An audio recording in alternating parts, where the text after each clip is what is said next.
جی تو ناظرین کرام، آج ہم دوبارہ حاضر ہیں ادارہ اردو کے سلسلے ایک سوال کے ساتھ، اور ہمارے مہمان ہیں جناب ڈاکٹر قاسم یعقوب صاحب۔ قاسم صاحب، پچھلے دنوں آپ نے اپنے شذرات جو آپ فیس بک پہ ڈالتے ہیں ان میں ایک بہت اہم بات کی طرف آپ نے توجہ دلائی۔ ہم مدت سے اس کو دیکھ رہے ہیں، لیکن جو اس نقطہ نظر سے کبھی میں نے اس کو دیکھا نہیں، وہ ہے تخلص۔ کہ شاعر جب اپنا تخلص استعمال کرتا ہے تو اس کا مطلب ہے کہ وہ اپنے آپ کو ہی ایک اور شخصیت کے طور پر پہچانتا ہے، اور اس کا جو ہمیں جو ثبوت ملتا ہے وہ یہ ہے کہ مطلب دوسرے تو اس کو اس نام سے جانتے ہی ہیں، وہ خود کو بھی اس نام سے مخاطب کرتا ہے شاعر جو ہے، اور اس کو ایک اور شخصیت کے طور پر کبھی کبھی اس سے مکالمہ بھی کرتا ہے، جیسے نا کہ ریختہ کہ تمہیں استاد نہیں ہو غالب، یعنی اب یہ شاعر جو ہے وہ غالب کو کہہ رہا ہے جو وہ خود ہے، تو اس کا مطلب اس نے دو جی خوش ہوا حالی سے مل کر، ایک اور ادر کے طور پر اس کو دیکھ رہے ہیں۔ تو یہ جو ادر کا کانسیپٹ ہے، یہ پھر نئی جو ہمارے مباحث ہیں ان میں بھی ایک اور طریقے سے آیا ہے۔ تو ان ساری چیزوں کو ملا کر تخلص کو آپ نے ایک نئے نقطہ نظر سے دیکھنے کی کوشش کی، اور وہ مجھے بڑا اچھا لگا۔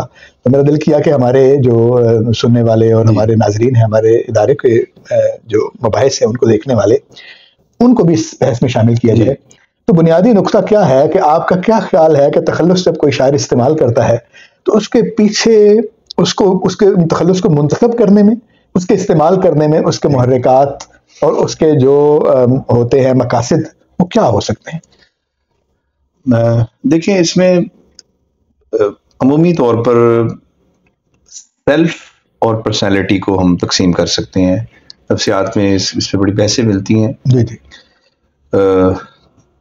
غالب کون؟ غالب کی ان کی کتاب ہے سلیم احمد صاحب کی، اس میں بھی انہوں نے بڑی تفصیل سے غالب کی سیلف کو اور پرسنالٹی کو، یعنی شخصیت اور ذات، اس پہ انہوں نے بڑی اچھی بحث کی ہے، اور دونوں کو تقسیم کیا ہے کہ غالب جو تھا وہ کنیکٹ نہیں کر پایا ذات اور پرسنالٹی کو، اور ایلٹ والی بات کہ جی پرسنالٹی سے فرار، شاعری پرسنالٹی سے فرار، شخصیت سے فرار کا نام ہے، یعنی وہ سیلف کی طرف جاتی ہے، ذات کی طرف۔ ٹھیک ہے، ذات آپ کیا ہے؟ ذات آپ کی اوریجنل شکل ہے، آپ کی، ٹھیک ہے، جو آپ ہیں، جو آپ ہیں، آپ کیا ہیں وہ آپ کو بھی نہیں پوری طرح پتا، وہ پتہ نہیں میں کہاں سے جمع کرتا ہوا بناؤں۔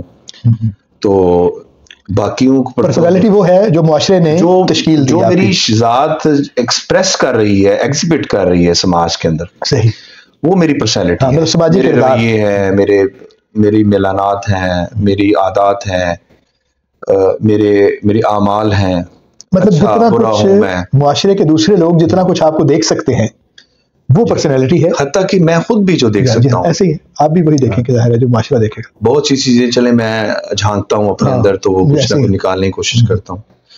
تو یوں تخلص مجھے ایسے لگتا ہے جیسے وہ ذات کی نمائندگی کرتا ہے، ٹھیک ہے، کہ وہ ذات کو حالی ہے، اور الطاف حسین جو ہے وہ میری پرسنالٹی ہے، ٹھیک ہے، اور میری شخصیت ہے جو لوگ جانتے ہیں، اور جس میں سارا دن حرکت کرتا، موو کرتا ہوں، اور میں بھاگ دوڑ کرتا رہتا ہوں زندگی کی۔ لیکن بہت جی خوش ہوا حالی سے مل کر، تو وہ جو ذات ہے وہ بڑا کی طرف اشارہ کرتا ہے، ٹھیک ہے۔ انجم میں بد دعا بھی نہیں دے سکا اسے، جی چاہتا تو تھا وہاں کو حرام کر کے آؤں۔ تو وہ کس کو کہہ رہا ہے؟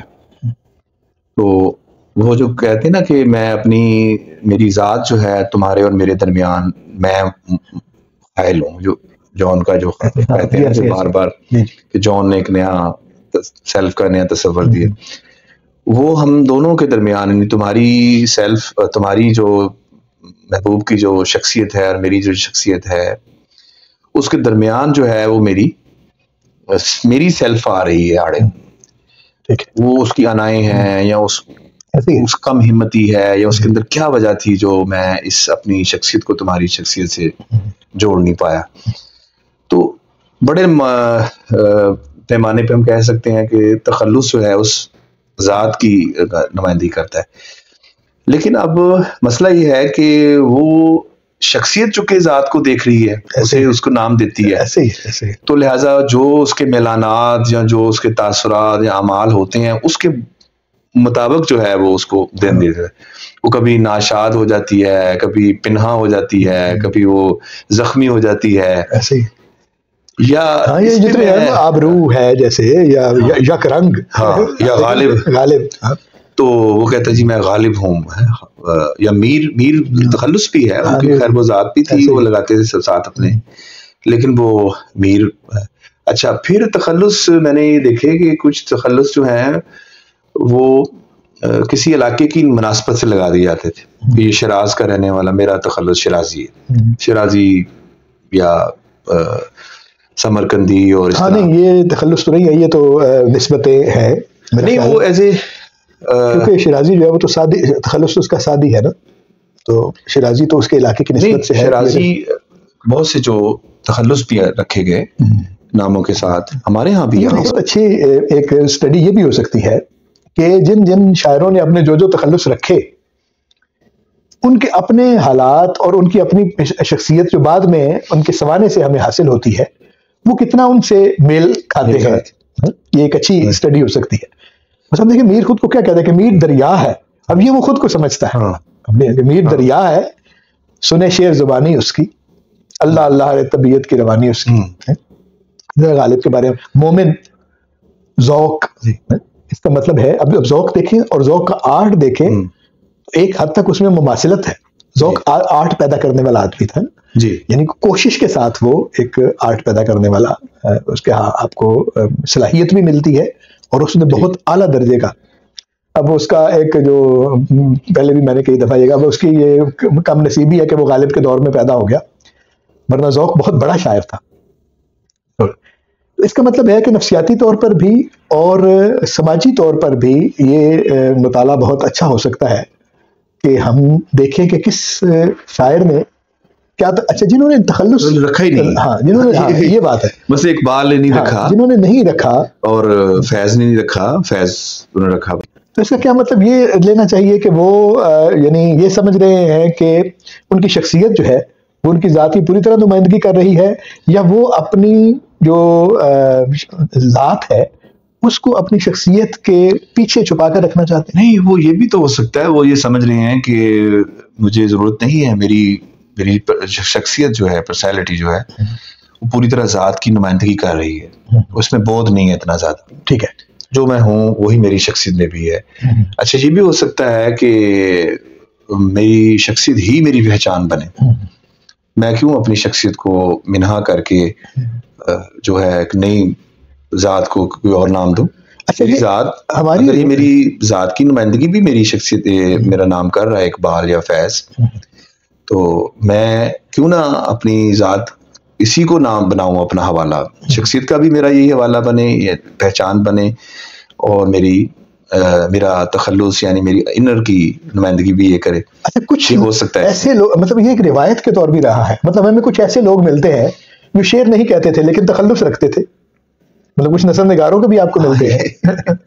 یہ بھی ایک ہے نا, بڑا دلچسپ پہلو ہے. ایسے کچھ ایسے لوگ ہیں جو لکھتے نہیں ہیں لیکن انہوں نے تخلص اپنا رکھا ہوتا ہے. اچھا, یہ میرے خیال میں ایسی ہے, وہ کسی اپنے اندر کی کوئی باطن کی کوئی نمائندگی دینا چاہ رہے ہیں کہ یار یہ میں ہوں. وہ ایک اس کو اس حوالے سے بھی دیکھ سکتے ہیں, میرا خیال ہے کہ سماج میں جو ایک آرٹ پیدا کرنے والا آدمی جیسے شاعر ہے, جیسے وہ سمجھا جاتا ہے کہ یہ فیشن ہے کہ وہ اپنے شخصیت کا ایک نام رکھتا ہے, تو اس کے ساتھ ایک اس طرح کا ایک کام کرنے کی کوشش, جیسے ایکٹر ہیں وہ خاص طرح کے کپڑے اگر کوئی پہنتا ہے تو آپ ایکٹر نہیں بھی ہیں تو اس طرح کے پہن کے آپ اپنے آپ کو اس کے ساتھ, اس فیشن کے ساتھ منسلک کرنے کی کوشش کرتے ہیں اور اپنے ذوق کا اظہار کرتے ہیں. تو میرا خیال ہے یہ ایک ذوق کے اظہار کے طور پر بھی ہے, ایسا بھی ہے.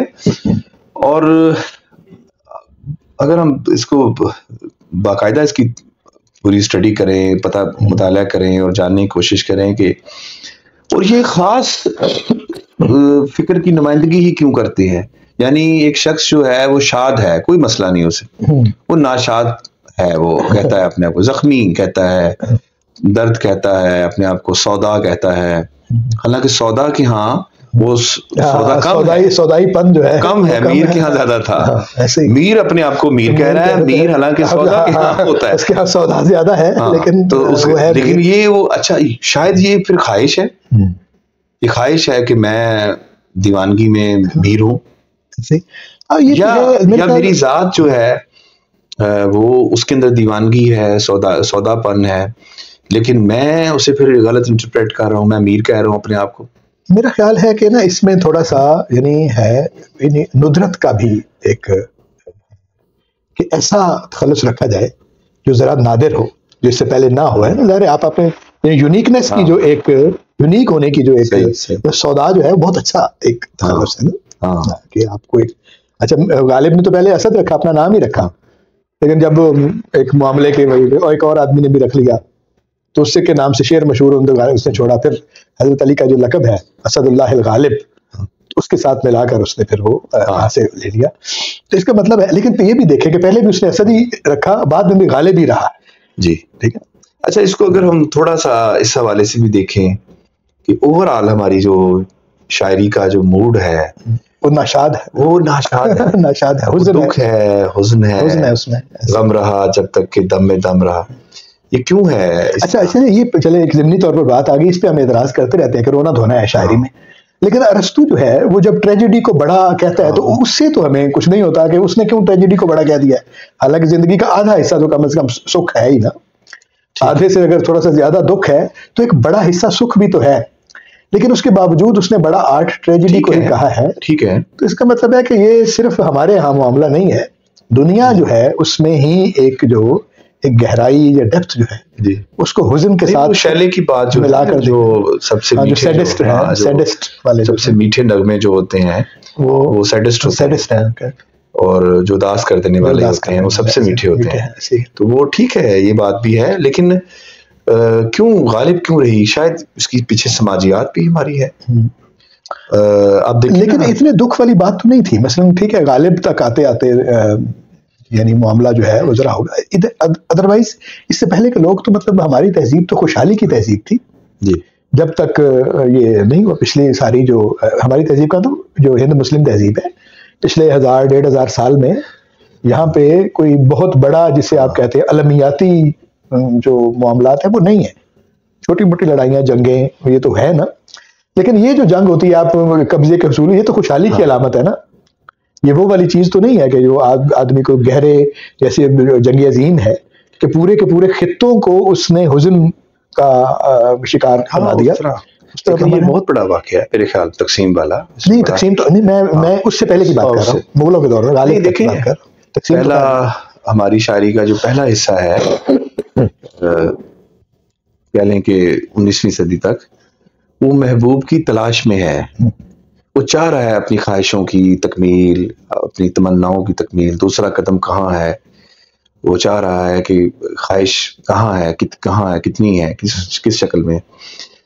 پھر وہ خواہشیں پوری ہم دیکھتے ہیں 20ویں صدی میں راشد کی شکل میں اور مختلف شکلوں میں ہمیں خواہشیں محبوب دسترس میں ہے. اور وہ ایک سرشاری کا تصور ہمارے یہاں بہت، دستیابی کا تصور جو ہے، خواہشوں کی تکمیل کی دستیابی کا تصور بہت غالب. حسرت معانی سے مطلب اب صورتحال یہ ہے پچھلے کم از کم 15-20 سالوں میں کہ خواہشوں کی عدم تکمیلیت جو ہے وہ چاہیے، محبوب نہیں چاہیے. حالات اتنے خراب ہو چکے ہیں کہ محبوب اتنی اویلیبلٹی ہے چیزوں کی کہ وہ کہتا ہے کہ مجھے یکسوئی مجھے چاہیے، تنہائی چاہیے، مجھے نہیں چاہیے کچھ. میں کہ یاراں فراموش کر درد عشق، کہ یاروں نے عشق کو فراموش کر دیا. ایسی دمشق میں صورتحال بن گئی. تو ظاہر ہے ہو سکتا ہے باہر کے حالات ایسے ہوں کہ آدمی جو ڈیلیکیٹ معاملات ہیں یا سرشاری والے معاملات ہیں ان کی تمنا ہی نہ کرے. تو بہرحال یہ ایک اور بات ہے، اس پہ انشاءاللہ پھر آپ سے گفتگو کریں گے.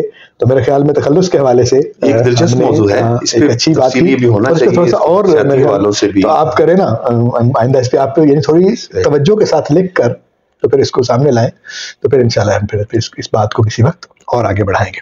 تو شکر گزار ہیں جناب ڈاکٹر قاسم یعقوب صاحب. ہم آپ کے ادارے کی طرف سے، میں اپنی طرف سے شکر گزار ہوں، اور امید ہے کہ ہمارے دیکھنے والوں کو بھی آپ کی باتیں اور آپ کی جو بصیرت افروز نکات ہے وہ پسند آئے ہوں گے. تو بہت شکریہ آپ کا.